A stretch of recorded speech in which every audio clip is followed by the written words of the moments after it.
రేపటి నుంచి అసెంబ్లీ సమావేశాలు ఉన్న నేపథ్యంలో ఇవాళ బీఆర్ఎస్ సెల్పీ సమావేశం అవుతోంది. ఎర్రవెల్లిలో గులాబీ అధినేత కేసీఆర్ అధ్యక్షతన జరిగే ఈ సమావేశంలో పార్టీ ఎమ్మెల్యేలు, ఎమ్మెల్సీలు పాల్గొంటారు. ఏడాదిగా కాంగ్రెస్ ప్రభుత్వం తీసుకున్న ప్రజా వ్యతిరేక విధానాలు, ఆయా వర్గాల ప్రజలు పడుతున్న ఇబ్బందులను అసెంబ్లీ వేదికగా వాటిని ఎత్తి చూపేందుకు అనుసరించాల్సిన వ్యూహంపై కేసీఆర్ దిశానిర్దేశం చేయనున్నారు. హైడ్రా, లగచర్ల ఉదంతాలతో దేశవ్యాప్తంగా తెలంగాణ ప్రతిష్ట ఏ విధంగా మసకబారుతుంది, కాంగ్రెస్ పార్టీ ఎన్నికల సందర్భంగా ఇచ్చిన హామీలపై ప్రజల ఎదురుచూపు, నిరసన వంటి అంశాలను సభ దృష్టికి తేవడానికి ఏ చర్యలు తీసుకోవాలి అనే అంశాలపై బీఆర్ఎస్ అధినేత మార్గనిర్దేశనం చేసే అవకాశాలున్నాయి.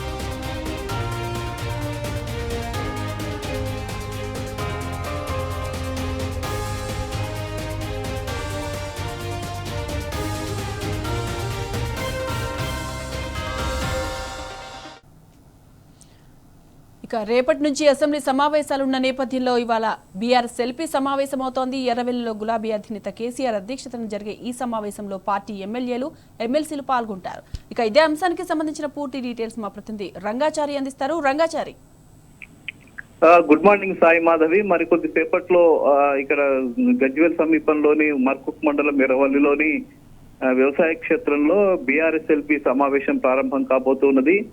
బీఆర్ఎస్ అధినేత కేసీఆర్ ఈ సభకి అధ్యక్షత వహించబోతున్నారు. వాళ్ళంతా కొద్దిసేపట్లో ఇక్కడికి రాబోతున్నట్టుగా మనకు సమాచారం ఉంది. బీఆర్ఎస్ పార్టీకి సంబంధించిన ఎమ్మెల్యేలు, ఎమ్మెల్సీలు, ముఖ్య నాయకులంతా కూడా ఇక్కడికి రాబోతున్నారు. సుమారు ఇంకొక గంటన్నర ప్రాంతంలో ఈ సమావేశం ప్రారంభమయ్యే అవకాశం కనిపిస్తుంది. ముఖ్యంగా రేపటి నుంచి శాసనసభ సమావేశాలు ప్రారంభం అవుతున్న నేపథ్యంలో బీఆర్ఎస్ పార్టీ ఈ సమావేశాల్లో అనుసరించబోయేటువంటి వ్యూహము, ఏ అంశాలని చర్చకు తీసుకురావాలి, ఏ అంశాల మీద మాట్లాడాలి అనే అంశాల మీద దిశానిర్దేశం చేయడం కోసం కేసీఆర్ ఈ సమావేశాన్ని ఏర్పాటు చేశారు.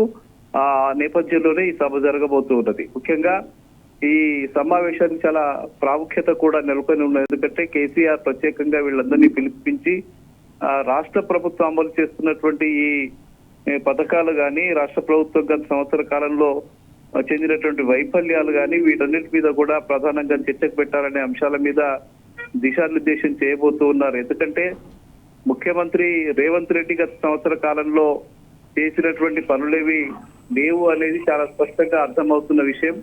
ముఖ్యంగా ఈ బీఆర్ఎస్ పార్టీకి సంబంధించిన నాయకుల్ని, కార్యకర్తల్ని అరెస్టు చేయడము, నిర్బంధకాండ ప్రయోగించడము, తెలంగాణ ప్రాంతాన్ని ఒక జైలు లాగా మార్చినటువంటి పరిస్థితి ఈ మధ్య కాలంలో కొనసాగుతూ ఉన్నది.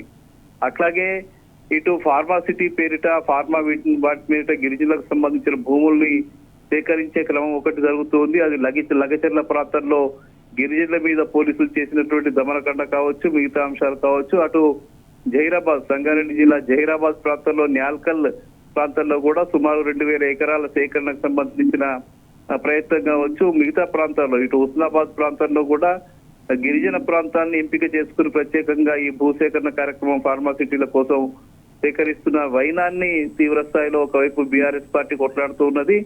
అయితే అక్రమ కేసులు బనాయించి అటు గిరిజనుల మీద, ఇటు బీఆర్ఎస్ పార్టీ మీద అక్రమ కేసులు బనాయించి జైళ్లకు పంపుతున్నటువంటి పరిస్థితి కూడా కనిపిస్తూ ఉంది. ఇక ముఖ్యంగా ఎన్నికలకు ముందు పిసిసి అధ్యక్షుల హోదాలో ముఖ్యమంత్రి రేవంత్ రెడ్డి ఏదైతే అనేక హామీలు ఇచ్చినటువంటి పరిస్థితి ఉంది, 6 గ్యారంటీలు, 7వ గ్యారంటీగా ప్రజాస్వామ్య ప్రక్రియని తాము పునరుద్ధరిస్తాము, రాష్ట్రంలో ప్రజాస్వామ్య పూరితమైనటువంటి వాతావరణాన్ని చేస్తాము, హక్కులకు భంగం కలగకుండా చూస్తామని చెప్పారు, ఎన్కౌంటర్లు జరగవని చెప్పారు.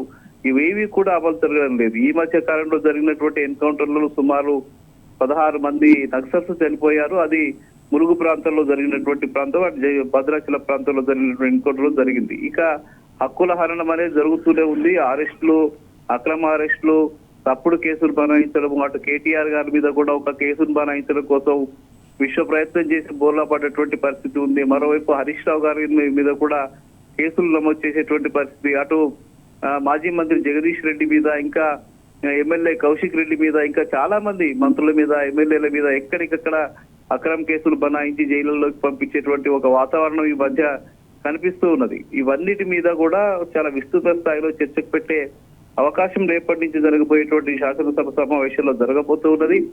అదే అంశం మీద కేసీఆర్ కూడా ఇంకా కొత్తగా అనేక అంశాలు ఉన్నాయి, వాటన్నిటి మీద కూడా చర్చకు పెట్టాలని చెప్పడానికే కేసీఆర్ ఈ సమావేశం ఏర్పాటు చేస్తూ ఉన్నారు. ఎట్లా కాంగ్రెస్ పార్టీ అమలు చేస్తున్నటువంటి దమనకాండ విధానాల్ని, అమలు చేయనటువంటి సంక్షేమ పథకాల మీద, వీటన్నిటి మీద కూడా చర్చకు పెట్టాలి. కాంగ్రెస్ పార్టీని ఇరుకున పెట్టేందుకు అవసరమైనటువంటి అన్ని చర్యలు తీసుకోవాలని చెప్పి ఆయన దిశానిర్దేశం చేయడం కోసం ఈ సమావేశం ఏర్పాటు చేయబోతున్నట్టు తెలుస్తూ ఉన్నది. ముఖ్యంగా ఇది ఒక చాలా కీలకమైనటువంటి సమావేశంగా చెప్పుకోవచ్చు. ఎందుకంటే ఒక ఎదురు దాడి చేస్తూ రేవంత్ రెడ్డి బీఆర్ఎస్ పార్టీ మీద, ప్రతిపక్షాల మీద ఎదురు దాడి చేస్తూ బూతులు తిడుతూ రకరకాల పద్ధతుల్లో అణచివేసేటువంటి చర్యలకు పాల్పడుతున్న క్రమంలో ఈ రాబోయే సమావేశాలు కూడా చాలా కీలకమైనటువంటి సమావేశాలుగా చెప్పుకోవచ్చు. ముఖ్యంగా రుణమాఫీ విషయంలో కూడా ప్రభుత్వం పూర్తిగా పిల్లిమొగ్గ వేసింది. చెప్పింది ఒకటి చేసింది అనే పద్ధతిలో కనీసం సగం మంది రైతులకు కూడా ఇప్పటి వరకు రుణమాఫీ జరగనటువంటి పరిస్థితి. 2 లక్షల రుణమాఫీ అనేది కూడా పూర్తిగా బోగస్ గా మారిపోయింది. అటు రైతు భరోసా అనేది ఇంతవరకు అమలు జరిగేటటువంటి పరిస్థితే లేదు. ఒక్కసారి మాత్రం ఏదో కొంత చేసినట్టుగా నటించారు తప్ప అది కూడా చేసినటువంటి పరిస్థితి లేదు. కేవలం 2-3 ఎకరాల వరకు కొంత ఒకసారి మాత్రం ఇచ్చినటువంటి పరిస్థితి. ఈ సంవత్సర కాలంలో 2 రైతు భరోసాలు ఎగవేసినటువంటి పరిస్థితి మనం చూసినాం. అట్లా ప్రతి అంశంలో కూడా ఇక్కడ పాలనా వ్యవస్థ కూడా అస్తవ్యస్తమైపోయినటువంటి పరిస్థితి కనిపిస్తున్న నేపథ్యంలో జరగబోతున్నటువంటి శాసనసభ సమావేశాలకు కూడా ఒక ప్రత్యేకత సంతరించుకుంది. అట్లాగే తెలంగాణ తల్లి విగ్రహాన్ని మార్పుకు సంబంధించి కూడా ఈ అంశాల్లో ప్రధానంగా చర్చకు పెట్టేటువంటి అవకాశాలు కనిపిస్తున్నాయి. కాబట్టి వాళ్లకు దిశానిర్దేశం చేసి కాంగ్రెస్ పార్టీకి సంబంధించిన, అధికార పార్టీకి సంబంధించిన వాళ్ళను అడ్డుకునేందుకు అవసరమైనటువంటి చర్యలు తీసుకునే విధంగా ఈ దిశానిర్దేశం చేయబోతున్నారు కేసీఆర్. అది కొద్దిసేపట్లో, ఇంకో గంటలో ఈ సమావేశాలు ప్రారంభం కాబోతుంది. Sai Madhavi. Right Rangachari, thanks for the updates.